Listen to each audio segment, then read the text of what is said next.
జై శ్రీ మాతాజీ అండి. ఈ సామూహిక ధ్యానానికి సంసిద్ధులుగా వేచి ఉన్న సత్యాన్వేషకులైన మీ అందరికీ నా హృదయపూర్వకమైనటువంటి స్వాగతం అండి. మరియు మీ అందరికీ నా యొక్క హృదయపూర్వకమైన నమస్కారాలండి. ముందుగా మనము శ్రీమాతాజీకి నమస్కరించి ఈ ధ్యానం చేసుకోవడానికి అనుమతిని ప్రసాదించమని కోరుకుందామండి. 2 చేతులు ఒడిలో ఉంచుకుని మన ఎదుట ఉన్నటువంటి అమ్మ యొక్క దివ్యమంగళ రూపాన్ని దర్శిస్తూ మన యొక్క దృష్టిని అమ్మ యొక్క బొట్టు మీద ఉంచి కొద్దిసేపు అదే స్థితిలో అమ్మ బొట్టును గమనిస్తూ ఉందామండి. అది అమ్మ యొక్క ఆజ్ఞాస్థానం. ఇలా చేయడం వల్ల మనలో ఉన్నటువంటి కుండలిని శక్తి త్వరితగతిన జాగృతం అవుతుందండి. దీనికి కారణం మనలో ఉన్నటువంటి శక్తి అమ్మని గుర్తించగలగడం.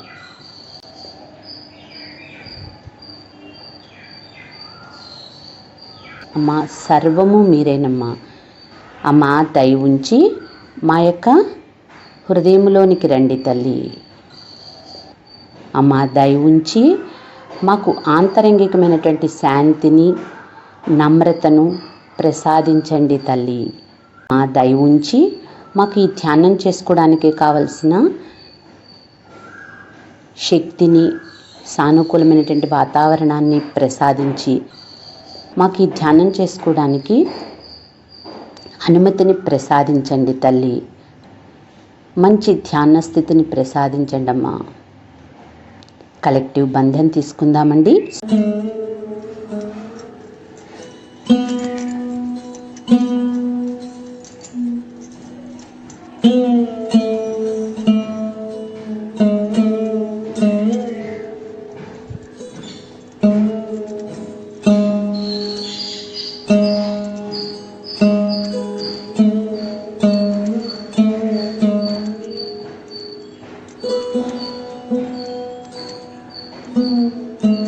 మన 2 చేతులు భూమాత మీద ఉంచి భూమాతని ప్రార్థన చేద్దామండి. తల్లి అమ్మ భూమాత, మిమ్మల్ని అన్నిత్యం మా పాదాలతో తొక్కుతూ మా స్వప్రయోజనాల కొరకు మిమ్మలను అనేక విధములుగా ఉపయోగించుకుంటున్నప్పటికీ మీరు మాకెంతో ఉదారంగా సహకరిస్తున్నారు తల్లి. అందులకు మీకు మా యొక్క హృదయపూర్వకమైన కృతజ్ఞతలు మరియు ధన్యవాదములు తల్లి. అమ్మా భూమాత దయ ఉంచి మాలో ఉన్నటువంటి సమస్త దోషాలను, సమస్త అసమతుల్యతలను, జడత్వాలను మీలోనికి తీసుకోండి తల్లి. హే దయ ఉంచి మాకు మీ యొక్క సహనాన్ని, ఓర్పుని ప్రసాదించండి తల్లి. ఈ స్థితిలో మన 2 చేతులకు భూమాతకి మధ్య జరుగుతున్నటువంటి మార్పులను గమనిస్తూ కొద్దిసేపు ఉందామండి.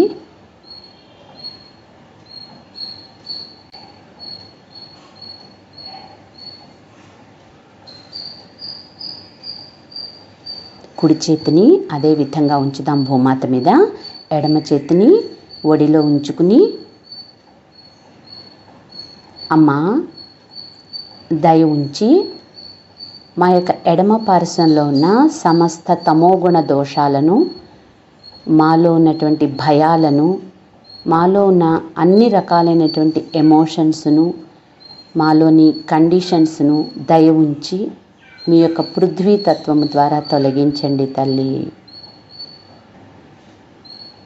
అమ్మా దయ ఉంచి మాలోని ఈడానాడిని సంపూర్ణంగా, స్వచ్ఛంగా, నిర్మలంగా చేయండి తల్లి.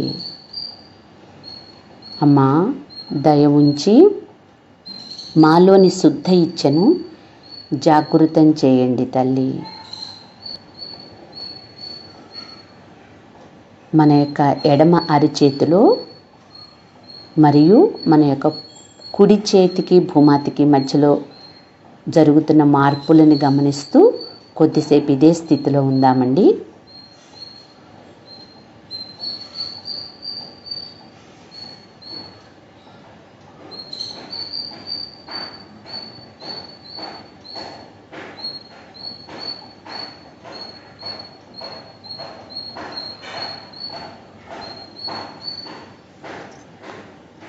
మన కుడి చేతిని ఒడిలో ఉంచుకుని ఎడమ చేతిని ఆకాశం వైపు ఉంచి, అమ్మా దయ ఉంచి మా యొక్క కుడి పార్శ్వంలో ఉన్న సమస్త రజోగుణ దోషాలను, మాలోని అహంకారాన్ని, మాలో ఉన్న అధిక వేడిమిని దయ ఉంచి మీ యొక్క ఆకాశతత్వము ద్వారా తొలగించండి తల్లి.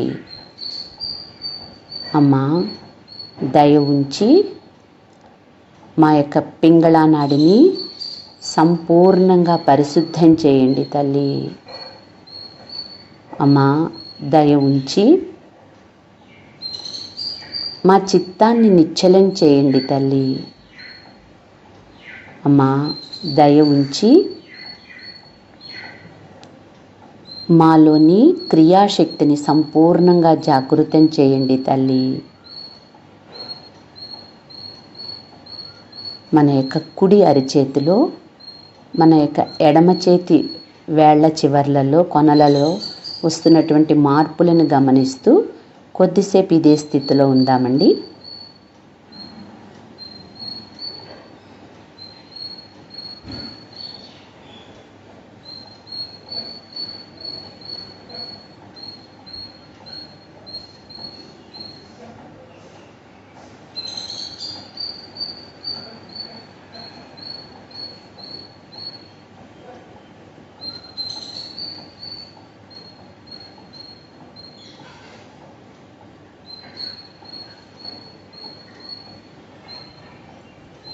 మన రెండు చేతులను ఒడిలో ఉంచుకుని,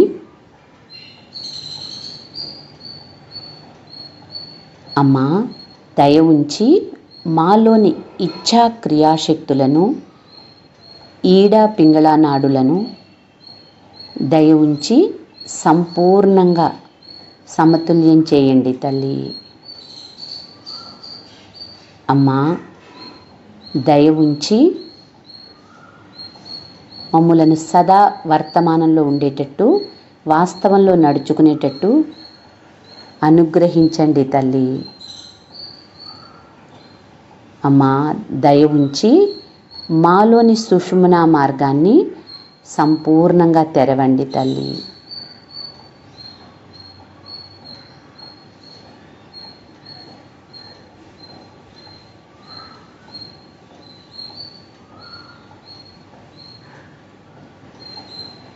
మన రెండు అరిచేతుల్లో వస్తున్న మార్పులను గమనిస్తూ కొద్దిసేపు ఈ స్థితిలో ఉందామండి.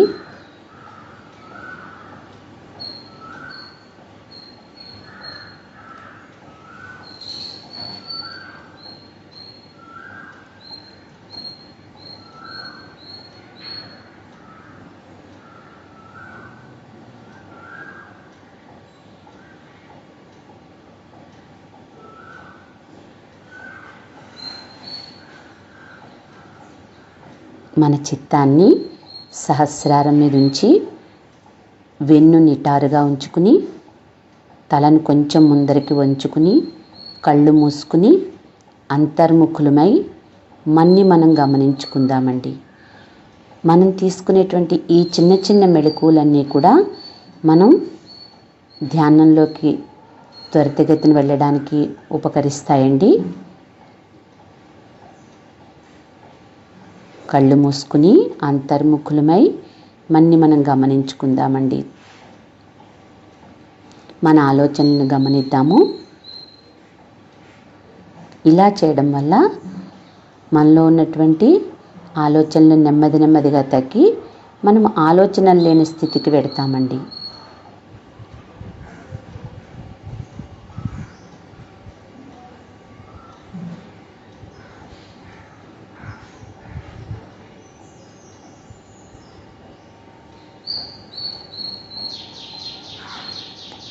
మన చిత్తాన్ని మధ్య మూలాధారం మీదకి తీసుకెళ్దామండి. మూలాధార చక్రంలో మధ్య భాగంలో మన చిత్తాన్ని ఉంచి, అమ్మా దయ ఉంచి మాలోని గణేశతత్వాన్ని సంపూర్ణంగా జాగృతం చేయండి తల్లి. అమ్మా దయ ఉంచి సర్వ బ్రహ్మాండమంతా నిండి ఉన్న శ్రీ గణేష్ని యొక్క శుభకరత్వాన్ని, శాంతిని, స్వచ్ఛతను, నిర్మలత్వాన్ని పవిత్రతను, అమాయకత్వాన్ని మాకు ప్రసాదించండి తల్లి.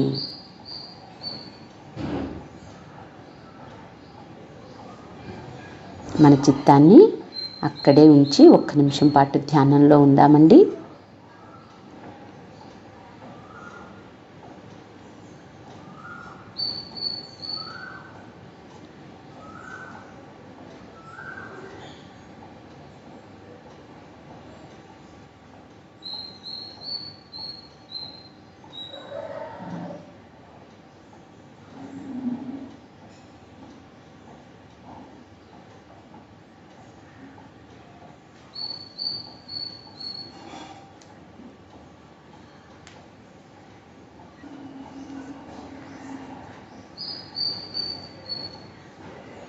మన చిత్తాన్ని మధ్య మార్గం గుండా ఆజ్ఞాచక్రం మీదకి తీసుకొద్దామండి. ఇక్కడ మనం కొద్దిగా ఆజ్ఞాచక్రం గురించి తెలుసుకుని ధ్యానంలోకి వెడదామండి. ఈ ఆజ్ఞాచక్రం మనలో చాలా చాలా ముఖ్యమైనటువంటి చక్రం అండి. ఇది మనం నుదుటి మీద మనం బొట్టు పెట్టుకునేటువంటి స్థానంలో ఉంటుంది. ఇది మన పరిణామక్రమంలో 6వ చక్రంగా కూడా చెప్పబడుతుందండి. మనలో ఉన్నటువంటి కుండలిని శక్తి ఈ చక్రాన్ని దాటినప్పుడే మనము భగవత్ సామ్రాజ్యంలోకి ప్రవేశిస్తామండి. అందువల్ల దీన్ని స్వర్గద్వారం అని కూడా అంటారు. అదేవిధంగా డోర్ ఆఫ్ హెవెన్ అని కూడా అంటారండి. ఈ చక్రము 2 దళాలు కలిగి ఉంటుందండి. ఈ చక్రం మన మెదడులో మధ్య భాగంలో పీనియల్ గ్లాండ్ వెనకాల ఆప్టిక్ చస్మా అని ఉంటుందండి. దాని దగ్గర మనలో ఎక్కడైతే ఈడా పింగళా నాడులు 2 ఒకదానికొకటి క్రాస్ అవుతాయో అది మనలో ఉన్నటువంటి ఆజ్ఞాచక్ర స్థానం అండి. ఎగ్జాక్ట్గా మనలో ఉన్న ఈ పీనియల్ మరియు పిట్యూటరీ గ్లాండ్స్ 2, మన కంటి చూపు, ఇవన్నింటి యొక్క ఫంక్షను ఈ ఆజ్ఞాచక్రం యొక్క కంట్రోల్లో ఉంటాయండి. తర్వాత మనలో బుద్ధి 2గా ఉంటుందండి. అది అహంకారంగా, అంటే నేను నాది అనే భావాలతో. రెండోది ప్రత్యహంకారంగా, అంటే మనలో ఉండేటువంటి కట్టుబాట్లు, తర్వాత ఛాందస భావాలు అవన్నీ కూడా ప్రత్యహంకారంలో సూపర్ ఈగో అంటారండి దాన్నే, అందులో ఉంటాయండి. మనలో ఉన్నటువంటి ఈ అహంకార ప్రత్యహంకారాలు 2 మనలోని ఈడా పింగళ నాడుల చివర్లలో గాలి బుడగల్లాగా ఉంటాయండి. మనలో అహంకార ప్రత్యహంకారాలు, ఆలోచనలు ఇవన్నీ ఎక్కువగా ఉన్నప్పుడు మన ఆజ్ఞాచక్ర ద్వారము మూసుకుని అవి ఈ గాలి బుడగలు 2 ఉబ్బడం ద్వారా మన ఆజ్ఞాచక్ర ద్వారం మూసుకుంటుందండి. దానివల్ల మనలో ఉన్నటువంటి కుండలిని శక్తి పైకి వెళ్ళడానికి, ఊర్ధ్వముఖమైనటువంటి ప్రయాణానికి దానికి అవరోధం ఏర్పడుతుందండి. ఈ ఆజ్ఞాచక్ర దగ్గర ఉన్నటువంటి ద్వారం ఏదైతే ఉందో అది చాలా నేరోగా ఉంటుందండి. తర్వాత మనలో ఆజ్ఞాచక్రము 2 భాగాలుగా ఉంటుందండి. ఫ్రంట్ ఆజ్ఞ, బ్యాక్ ఆజ్ఞ.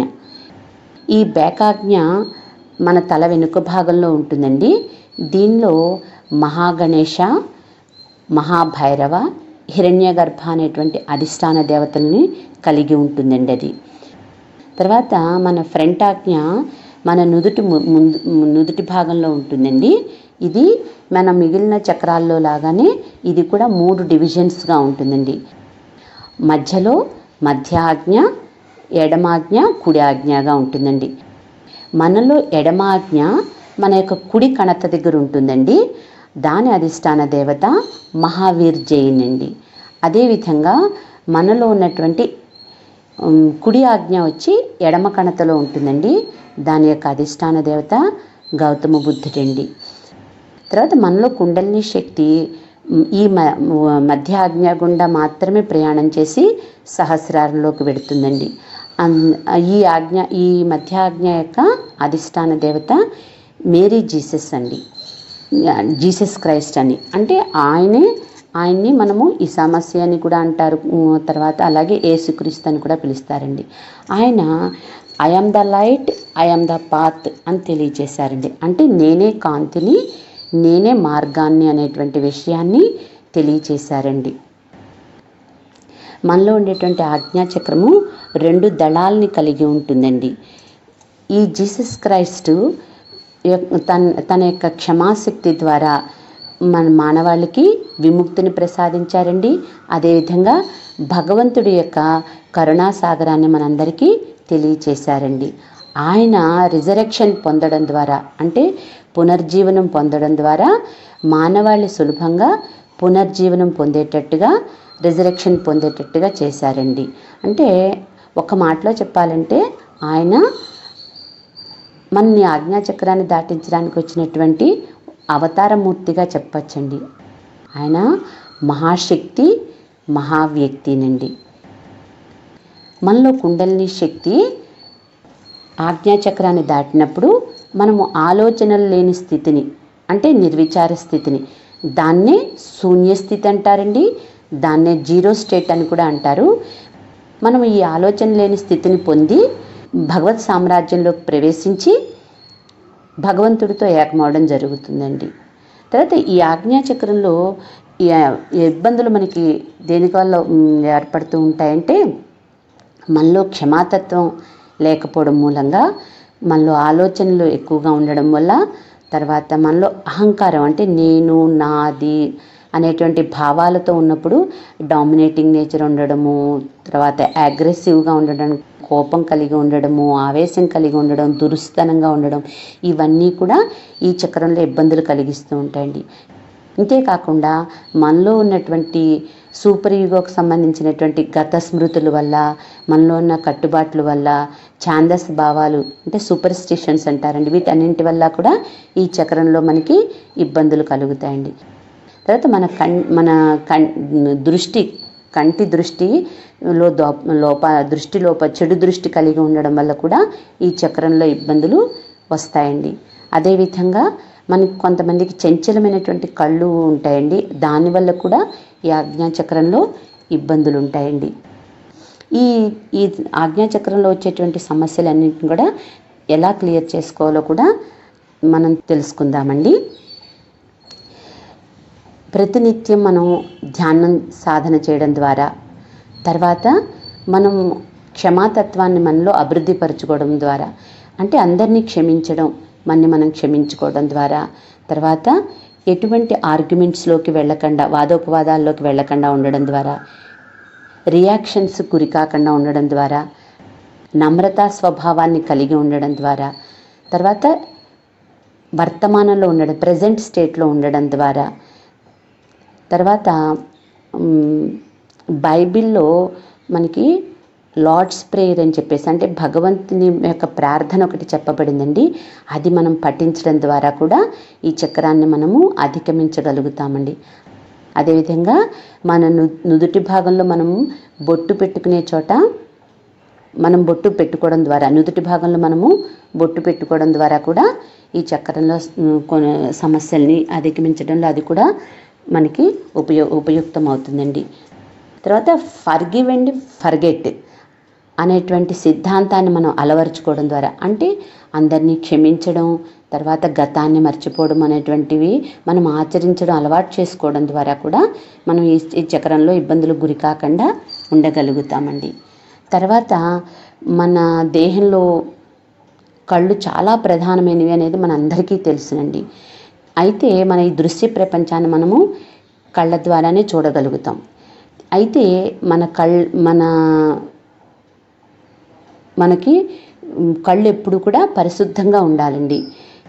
జీసస్ క్రైస్ట్ ఏం చెప్పారంటే, we should not have adulterous ice, మన దృష్టిలో ఎటువంటి చెడు ఉండకుండా ఉండాలి అనేటువంటి విషయాన్ని ఆయన మనకి తెలియచేశారండి. మనలోకి వచ్చేటువంటి చెడు మన కంటి చూపు ద్వారా చాలా ఈజీగా చేరిపోతుందండి. ఇది మన ఆజ్ఞాచక్రంలో నిక్షిప్తం అయిపోతుంది, అంటే అక్యుములేట్ అయిపోతుందండి. దానివల్ల మనకు వచ్చేటువంటి టెన్షన్స్లో 80% ఆఫ్ ద టెన్షన్స్ మనలో ఈ చెడు కంటి చూపు ద్వారా చేరడం వల్ల అని చెప్పి కూడా చెప్పచ్చండి. తర్వాత మనం దీన్ని ఏ విధంగా సరి చేసుకోవచ్చు అంటే, మన కంటి చూపుని, మన దృష్టిని వ్యక్తుల మీద కాకుండా పచ్చని చెట్ల మీద, భూమాత మీద, గ్రీన్ గ్రాస్ మీద ఉంచడం ద్వారా, అదే నీలాకాశాన్ని గమనించడం ద్వారా, అయితే దీపం కానీ కొవ్వొత్తి కానీ వెలుగుతున్నప్పుడు దాని జ్వాలని, అంటే జ్యోతిని గమనించడం ద్వారా, మనము ఈ కంటి చూపులో ఉన్నటువంటి చిన్న చిన్న దోషాలని నివృత్తి చేసుకోవచ్చండి. తర్వాత మనకి అమ్మ తెలియచేశారండి, మనము ఆత్మసాక్షాత్కారం పొందాక మన కళ్ళు మన యొక్క హృదయానికి కిటికీల వలె పనిచేస్తాయని చెప్పారండి, విండోస్ లాగా పనిచేస్తాయని చెప్పారు. అంటే మన హృదయంలో ప్రవహించేటువంటి ప్రేమ, జాలి, దయ, కరుణ, క్షమ ఇవన్నీ కూడా మన కళ్ళ ద్వారా మనకి వ్యక్తమవుతూ ఉంటాయండి. అందువల్ల మన దృష్టి ఏ వ్యక్తి మీద పడినా ఆ వ్యక్తిలో కుండలిని శక్తి జాగృతం అవడము, అనారోగ్యంగా ఉన్న వాళ్ళ మీద మన దృష్టి పడితే వాళ్ళ అనారోగ్యాలు సరవడము, అదేవిధంగా ఎవరైనా చెడ్డవారి మీద మనం ఈ దృష్టిని పెట్టడం ద్వారా వారిని మంచివారిగా మార్చగలగడం, ఇలా ఎన్నో గొప్ప గొప్ప పనులు చేయడానికి ఇవి శక్తివంతంగా తయారవుతాయండి. అందువల్ల మనము ఎప్పుడూ కూడా మన కళ్ళని చాలా పరిశుద్ధంగా ఉంచుకోవాలండి. మనం ఇప్పుడు మళ్ళీ ధ్యానంలోకి పెడదామండి. మన చిత్తాన్ని ఆజ్ఞాచక్రం మీద ఉంచుకుని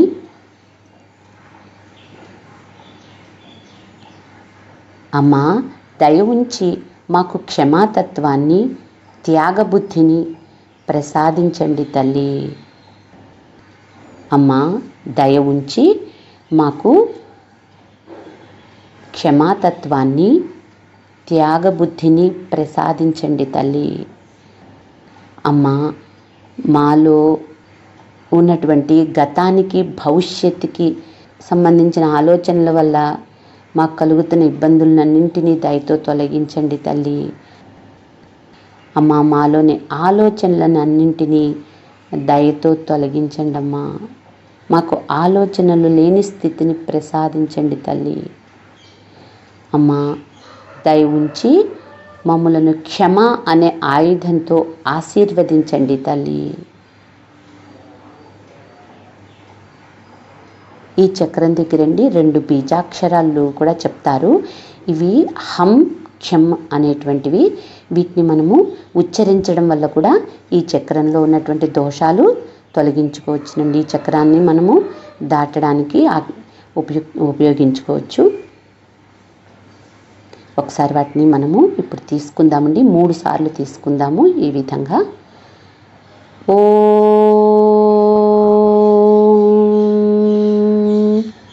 హం క్షం ఓం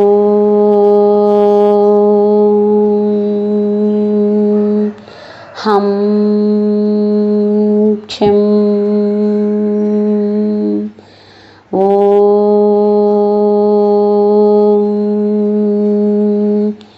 హం క్షం.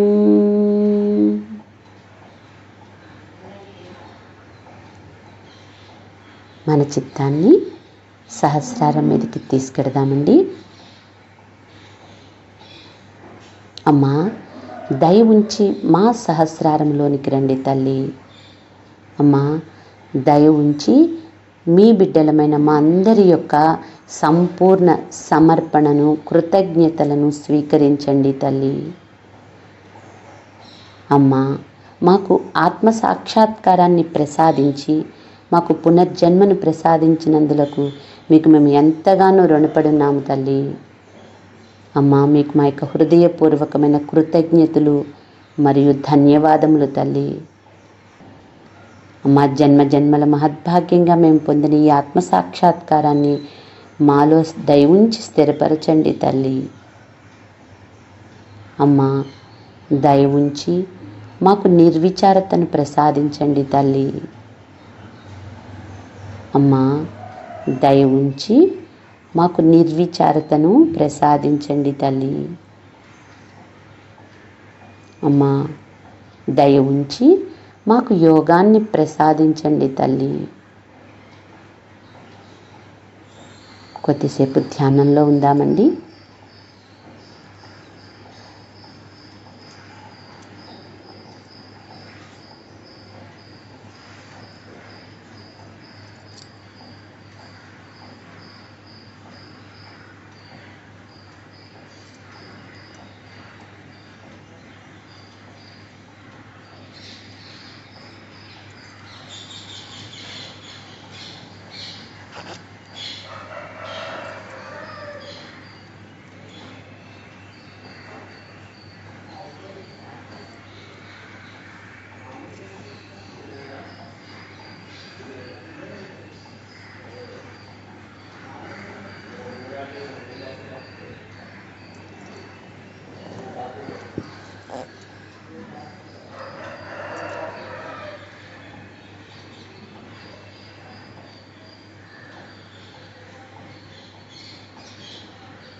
నెమ్మదిగా కళ్ళు తెరిచి అమ్మకి కృతజ్ఞతలు చెబుదామండి.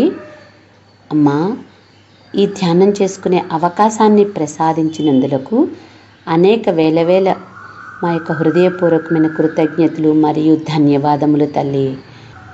అమ్మా, దయ ఉంచి ఈ ధ్యాన కార్యక్రమంలో మా వల్ల ఏమైనా తెలిసి తెలియక తప్పులు జరిగి ఉంటే దయతో మన్నించండి అమ్మా. కలెక్టివ్ బంధం తీసుకుందామండి.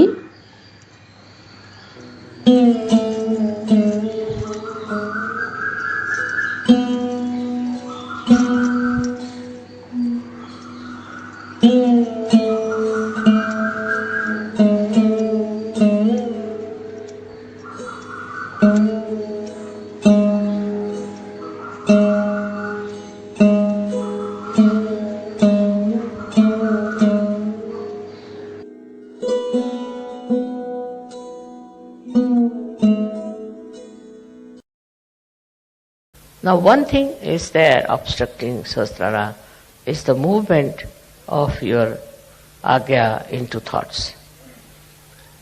That's the only thing.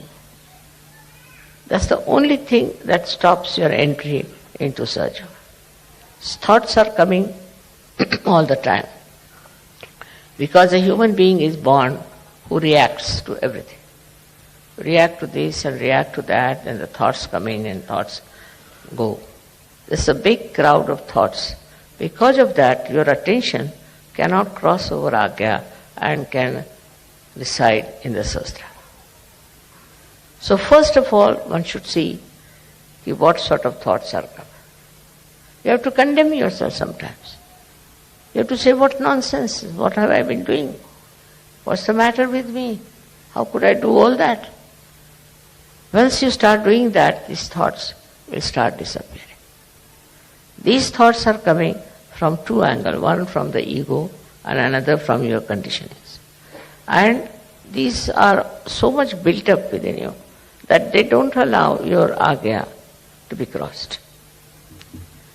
That's why we have two bija mantras of Hum Ksham. First one is, when it is conditioning, you are endowed with this kind of a fear. I shouldn't do like this, I shouldn't do like that, is not allowed, that is not allowed. That's the conditioning part of it. Conditioning can be of many types. But the ego part of it is that I must overpower everybody, I must get this, I must be able to rule everyone. These two things are there in the mind, which are all the time crossing. So it's important that we should go into thoughtless awareness. And that thoughtless awareness is the real way that your Sahasrara can be nourished by the Kundalini. Because Kundalini cannot go through, cannot pass through. And for that, as I said, there are two bija mantras. One is Hum, another Ksham. So if you are conditioned, you are frightened, you are afraid, and you had ideas about yourself. These days, the way people are describing, they'll say, I'm an extrovert. Somebody will say, I'm an introvert. Somebody will say, I'm hippie, I'm that. All kinds of things they can have attributed to themselves. But these ideas are all coming from outside. They are not from inside. To get to the inner side of yourself, to the subtler side of your being, you must allow the Kundalini to go through the Agya. To cross the Agya is a very important thing in modern times. And for that you have to meditate. If you can meditate with complete faith in yourself, this Agya can be opened up. With surrendering to the Divine. You have to surrender yourself to the Divine. And when this Agya opens, you'll be amazed. Your Sahasrara is just waiting to transfer, to give you all the help that you need through the all-pervading power. Your connection of Sahasrara with the all-pervading power is established. And by that you will be amazed how all these 7 chakras work for you. How they help you. How they try to give you whatever is the real knowledge about everything. This real knowledge that you get is very joy-giving. You can see this real knowledge in everything. You don't have to start reading any book about it. In every situation and in every person, in every flower, in every natural happening, you see clearly the hand of the Divine. Once you see the hand of the Divine, your ego starts disappearing.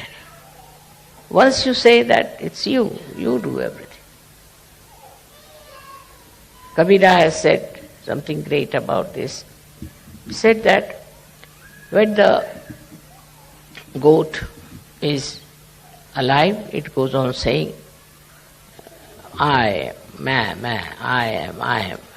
But when it is slaughtered and its intestines are made into strings which are used for cleaning the cotton, then it said, tu hi, you are.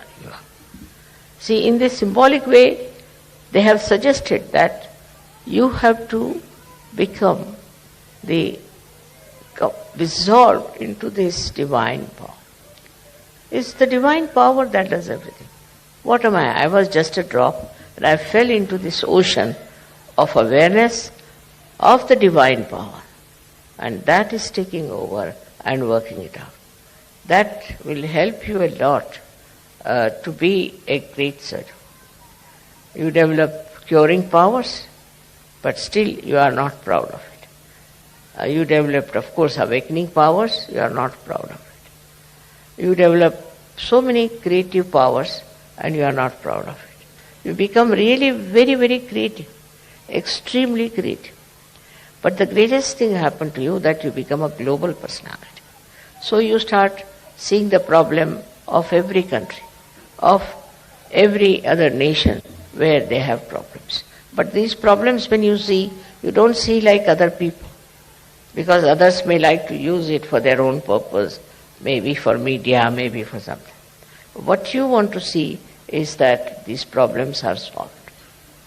See, your powers are so great with this kind of a mind, I would say, which is dominated completely by the divine power, that whatever disturbs you immediately is taken over and it starts working out. Many problems have been solved by surgery. And also they can be solved on a very universal level. If you are a global person, then what happens is that you become a sort of a vehicle, or you can become like a channel for this divine power to act, because you are purely a global personality. Not attached to this, attached to that, but a pure Sahaja personality, which can be used by this divine power very easily. For that, as I told in the afternoon also, that we have to be careful about few things that we have. Firstly, anger. Anger is the worst thing that we have. Angry for what? There are people who talk like this. I was very angry. They're proud of their anger. Anger is a sign of complete stupidity, absolute stupidity. There's no need to get angry with anyone, because by anger you don't solve the problem. With anger you spoil yourself. With anger you ruin your own nature. With anger you really spoil the whole situation. So no use having any anger about anything. But if anything happens that angers you, you should settle down and see for yourself, why is it wrong? Why is it disturbing you? Your seeing itself will help this problem to be solved. You must first of all realize that you are a special personality, that your Sahasrara has been opened out to this all divine power, as if you are entered into the realm of divinity. You are great guests in that great court of divine domain. You are not an ordinary person. And so once you understand why you have Sahaja and why you have got realization, is that there's something special. But that should not give you any ego. It's not for ego that you have to have this, but it's for understanding that you have to play into the hands of the divine. This play is something I could explain like this, that if you are supposing an artist, then in the hand of the artist is the brush, and the brush never thinks that it is doing anything. It's the artist who is doing everything. In the same way, when you are one with the divine power, you just feel, I am not doing anything. It's the artist who is doing. It's the artist who is managing. And who is the artist? Is this divine power which loves you, which cares for you, which looks after you, which absolutely is identified with you. జై శ్రీ మాతాజీ. ఇప్పుడు పరంపూజ్య శ్రీ మాతాజీ గారి యొక్క అమృత సందేశాన్ని తెలుగులో తెలుసుకుందాం. ఏమని చెబుతున్నారంటే పూజ్య శ్రీ మాతాజీ గారు, మనల్ని ప్రగతి నుంచి తొలగించేది, ముందుకు సాగనివ్వనిది, సహస్రారం వైపు వెళ్ళనివ్వనిది, సహజయోగములో పరివర్తన చెందనివ్వనిది ఆజ్ఞాచక్రము. అది ఆపేస్తూ ఉంటుంది మనకి. అందువల్ల అవరోధాలు ఏర్పడిపోతాయి ఈగో, సూపర్ ఈగో ఆజ్ఞాచక్రములో. అందుకని దాని నివారణ ఎలా అతిక్రమించి ముందుకు సాగిపోవాలి, కారణాలు ఏమిటో తెలుసుకుని ఆ బాధల్లో నుంచి విముక్తి చెంది ఆజ్ఞాచక్రమును దాటి సహస్రారంలోకి ఎలా వెళ్ళాలి, వెళ్ళిన తర్వాత సహస్రారం ఓపెన్ అయిన తర్వాత, బ్రహ్మరంధ్రం ఓపెన్ అయిన తర్వాత మనలో ఎంత గొప్ప మార్పు వస్తుంది. మనం ప్రపంచంలో ఒక కుటుంబంలోనే ఒక గ్లోబల్ పర్సనాలిటీగా మనం తయారవుతాము. మన వలన ఈ ప్రపంచానికి ఎంత మేలు జరుగుతుంది అని చెప్పటానికని ఒక్కొక్క విషయం పోసగుచ్చినట్లు చెబుతున్నారు. అది తెలుసుకుందాం ఇప్పుడు. మొదట చెబుతున్న విషయం ఏమిటంటే, ఈ యొక్క థాట్స్, ఆలోచనలు దొంతరలుగా వచ్చేస్తూ ఉంటాయి. బిగ్ క్రౌడ్, ఒక పెద్ద సమూహంగా ఏర్పడిపోతాయి. అవి మనని డిస్టర్బ్ చేస్తాయి ఆజ్ఞాచక్రములో అంటున్నారు. మరి వాటిని ఎలా తొలగించుకోవాలట? ఓ థాట్స్, మీరు వచ్చిన కారణం ఏమిటి, మీరు నాతో పని ఏమిటి, ఇక్కడ ఎందుకు నన్ను అడ్డగిస్తున్నారు అని అది తెలుసుకోవాలట. తెలుసుకుంటే ఏం తెలుస్తుందంటే, మనకి ఈగో, అహంకారము, సూపర్ ఈగో, ప్రత్యహంకారము, మన కండిషన్స్ ఎడం వైపున, మన అహంకారం కుడివైపున ఇలా ఉండి మనని బాధ పెడుతున్నట్టు మనకు తెలుస్తుంది. అందుకని అక్కడ 2 ఉపాయాలు ఉన్నాయి. పరమాత్ముడు నిర్మించినటువంటిది 2 బీజ మంత్రాలు ఉన్నాయి. అవి తెలుసుకుని దాన్ని అధిక్రమించండి మీరు అంటున్నారు పూజ్య శ్రీ మాతాజీ గారు. అవి ఎందుకు వచ్చినవి అన్ని దొంతర్లుగా ఎందుకు వచ్చినాయి అంటే ప్రతిదానికి మనం రియాక్ట్ అవుతున్నాం. అలా రియాక్ట్ అవటం వల్ల వచ్చినాయి. అయితే ఇప్పుడు వాటిని తొలగించటం ఎలాగంటే హం క్షం అనే 2 బీజాక్షరాలు ఉన్నాయి. ఆ బీజ మంత్రాలను మనం చదువుకుని సమర్పణ భావంతో వాటిని తొలగించుకుని సమతుల్యంలోకి వచ్చి మనం బ్రెయిన్లోకి ఆత్మసాక్షాత్కారం వైపు సహస్రారం వైపు వెళ్ళవచ్చును అనే ఉపాయాన్ని ఇప్పుడు చెబుతున్నారు శ్రీమాతాజీ గారు. మరొక విషయం ఏం చెబుతున్నారంటే మనం ఎడమ వైపుని ఎక్కువగా మనకి ఆ కండిషన్స్ అనేక ఇబ్బందులను కలిగజేస్తుంది. భయముతో కూడినటువంటివి సమస్యల్ని మనకి ముందుకు తోసుకొస్తాయి. అందువల్ల ఏం చేస్తాయంటే నేను పలానా అది నేను అలా ఉంటాను ఇలా ఉంటాను అనుకుంటాడంట. హిప్పీగా ఉంటాను, అది ఆ రకంగా ఉంటాను, ఈ రకంగా ఉంటాను. ఇవన్నీ ఎక్కడి నుంచి వస్తున్నాయని చెబుతున్నారంటే ఇది లోపల నుంచి ఏమీ రావట్లేదు, అంతా బయట నుంచి వస్తున్నాయి. అందువల్ల వాటిని మీరు కంట్రోల్ చేసుకోవాలి ఆ బీజ మంత్రాలతో అని చెబుతున్నారు పూజ్య శ్రీ మాతాజీ గారు. అలాగే కుడివైపున అహంకారం ఏం చేస్తుందంటే నేను అందరిపైన పెత్తనం చూపించాలి, పెత్తనం చెలాయించాలి, అలా ఉండాలి ఎలా ఉండాలి అని కుడివైపు నుంచి బాధలు కలుగుతాయి. ఎడమవైపు నుంచి కుడివైపు నుంచి 2 వైపుల నుంచి కూడా బాధలు కలుగుతాయి మనకి. అందుకని ఆ సూక్ష్మ స్థితిలోకి, ఆ థాట్లెస్ అవేర్నెస్లోకి, నిర్విచార స్థితిలోకి వెళ్ళవలసిన అవసరం ఏర్పడుతుంది. అప్పుడే మనం ఆజ్ఞా చక్రాన్ని దాటి సహస్రారం వైపుకి ముందుకు నడగలుగుతాము. అందుకోసం ఏం కావాలంట, మన మీద మనకి ప్రథమంగా కంప్లీట్ ఫెయిత్, ఆత్మవిశ్వాసం అనేది కావాలి. అది ఉంటేనే ఆజ్ఞా చక్రం దాటడం సంభవిస్తుంది అంటున్నారు శ్రీమాతాజీ. ఆ విధంగా ధ్యానములో మనం సరెండర్ చేసుకోవాలి. మనం పరమాత్మకి, ఆల్ పర్వేడింగ్ పవర్కి సరెండర్ చేసుకుని శరణాగతులమయ్యి ముందుకు సాగిపోయి బ్రహ్మరంధ్రం వైపుకి వెళ్ళాలి. అప్పుడే ఈ ఆజ్ఞా చక్రమును మనం దాటగలుగుతాము అంటున్నారు శ్రీమాతాజీ. అప్పుడేం జరుగుతుందంటే సహస్రారంలో ఒక్కసారి ఆజ్ఞా చక్రమును దాటి సహస్రం వెళ్ళంగానే ఆ బ్రహ్మరంధ్రం దగ్గర ఉన్నటువంటి ఆ సహస్రారం మన కోసం ఎదురు చూస్తున్నట్టు ఉంటుంది. వెళ్ళంగానే ఎప్పుడు వస్తాడా ఈ సాధకుడు ఇక్కడికి, ఇది దాటి వస్తాడా, ఇతన్ని నేను ట్రాన్స్ఫార్మ్ చేస్తాను, మార్పు చేస్తాను, ఇతనున్న స్థితిని అంతా మార్పు చేసి సత్యం వైపు నడుపుతాను అన్నట్టుగా చూస్తుందంట. ఆ విధంగా పరమాత్ముడితో కనెక్షన్ ఏర్పడుతుంది మనకి.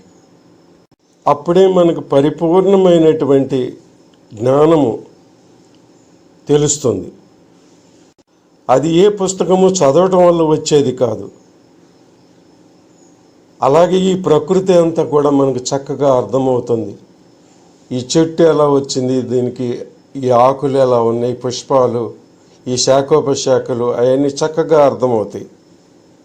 ఇక్కడ మనకి కబీర్ దాస్ దోహాలోని ఒక ముఖ్య అంశాన్ని మనకి తెలియజేశారు శ్రీమాతాజీ గారు. ఆయన చక్కని ఉదాహరణలు ఇచ్చేవాడంట. ఏమని ఉదాహరణ అంటే, ఒక మేక బ్రతికి ఉన్నంత కాలమంతా మే మే మే అని అరుస్తుంది, అంటే నేను నేను అని అరుస్తుంది.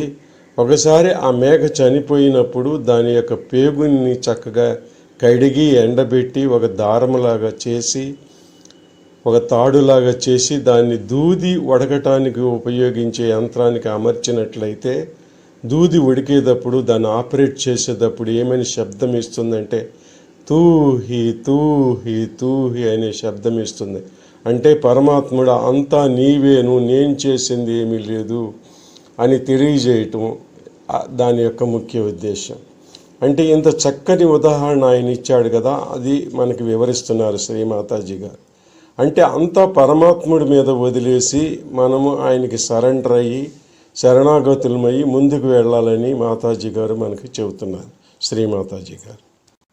ఆ విధంగా మనం పరమాత్మని యొక్క సామ్రాజ్యంలో మనం ఇనుమిడింపు చేసుకోవాలి. అప్పుడే మనం చాలా ప్రఖ్యాతమైన సహజయోగిగా మార్పు చెందుతాం. ఎన్నో క్రొత్త విషయాలు తెలుస్తాయి, గొప్పగా మారిపోతాం మనం. ఎన్నో సృజనాత్మకమైనటువంటి విషయాలు తెలుస్తాయి, అనుభూతిలోకి వస్తాయి. ఆ విధంగా మనం ముందుకు అడుగులు వేస్తాం. అప్పుడు మనము విశ్వానికి సంబంధించిన విషయాలన్నీ ఆలోచిస్తాం. మన కంట్రీలోనే కాదు, ఇతర కంట్రీల్లో ఉన్న విషయాలు కూడా ఆలోచించి దానికి సమస్య ఏమిటా అని, పరిష్కారం ఏమిటా అని, సమస్యకు పరిష్కారం ఏమిటా అని ఆలోచిస్తాం. ఎందుకని అంటే మనకు లభించినటువంటి శక్తులు కూడా అంత గొప్పవి. ఆ శక్తులన్నిటినీ ఉపయోగించాల్సి వచ్చిన సమయం కూడా వస్తుంది. ఆ విధంగా మనం ఒక గ్లోబల్ పర్సనాలిటీగా తయారయ్యి ఎన్నో సమస్యలకి పరిష్కారం మనము సృష్టిస్తాం. మీరు ఈ ప్రపంచానికి ఒక మంచి సాధనముగా తయారవుతారు. దానికి దీనికి అతుక్కుపోవటం కాకుండా బంధరాహిత్యంగా ఉంటారు. అందుకని నేనేం చెబుతానంటే, మీ అహంకారం వైపు, మీ కోపం వైపు చూసుకోండి, అది సరిదిద్దుకోండి అని చెబుతూ ఉంటాను నేను. కోపోద్రేకాలతో మనం ఏమీ సాధించలేము. అది ఒక స్టూపిడిటీ, బుద్ధిహీనత అంటున్నారు శ్రీమాతాజీ.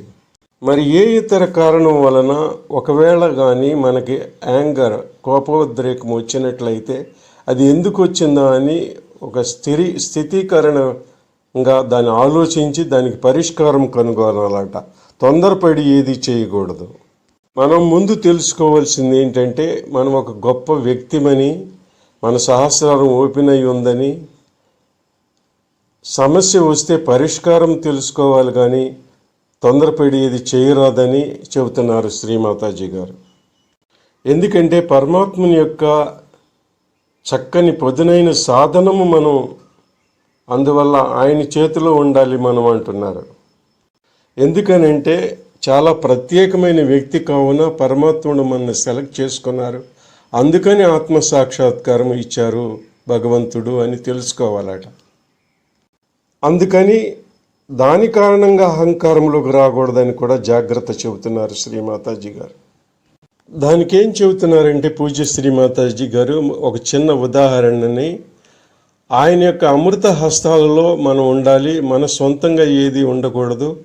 ఎలాగంటే ఒక ఆర్టిస్ట్ ఉన్నాడు అనుకోండి, ఆర్టిస్ట్ చేతిలో బ్రష్ ఉంటుంది, బ్రష్ చేస్తూ ఉంటుంది పని, చక్కని బొమ్మ గీస్తూ ఉంటుంది, కానీ గీసేవాడు ఆర్టిస్టు, అందువల్ల నాదేమీ లేదు అంటుందంట ఆ బ్రష్.